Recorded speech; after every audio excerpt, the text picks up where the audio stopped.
புதுச்சேரி எல்லைப்பிள்ளை சாவடி ராஜீவ்காந்தி பெண்கள் மற்றும் குழந்தைகள் மருத்துவமனையில் 11 கோடியே 5 லட்சம் செலவில் எம்ஆர்ஐ ஸ்கேன் கருவி நிறுவப்பட்டுள்ளது. இதன் துவக்க விழா நடைபெற்றது.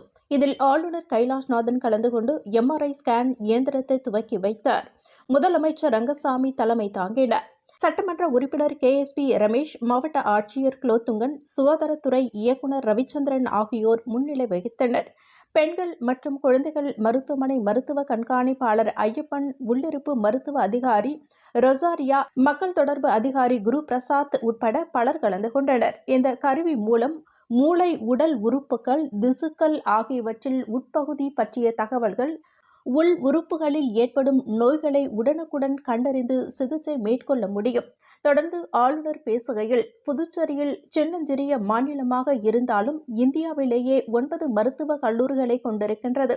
இதுபோன்ற ஒரு மருத்துவ வசதி வேறு எந்த மாநிலத்திலும் இல்லை. எனவே இதனை நாம் பயன்படுத்தி உலக அளவில் வளர்ந்து மருத்துவ சுற்றுலா மையமாக கொண்டு வரலாம் என்றும், ஒருங்கிணைந்த சிறந்த மருத்துவ கேந்திரமாக புதுச்சேரியை உருவாக்குவதற்கான வழிமுறைகளை ஆராய்ந்து வருகிறோம். அகமதாபாத்தில் ஆப்பிரிக்க கண்டத்தைச் சேர்ந்த பலர் சிகிச்சைக்காக வருகின்றார்கள். பல நாட்கள் தங்கி சிகிச்சை பெற்று திரும்புவார்கள். புதுச்சேரி பிரெஞ்சு நாட்டுடன் கலாச்சார ரீதியாக தொடர்பு கொண்டு இருப்பதால் பிரெஞ்சு யூனியன் நாடுகளுடன் தொடர்பு ஏற்படுத்தி மருத்துவ கேந்திரமாக மாற்ற ஆலோசித்து வருவதாகவும் தெரிவித்தார்.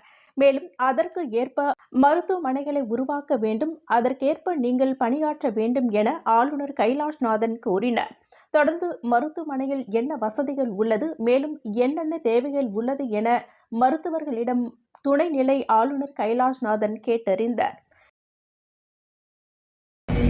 All infrastructure so far not procured. So we are in the process of procuring it. Now that's 1 or 2 months I think we will get it and it's all full fledged. Yeah.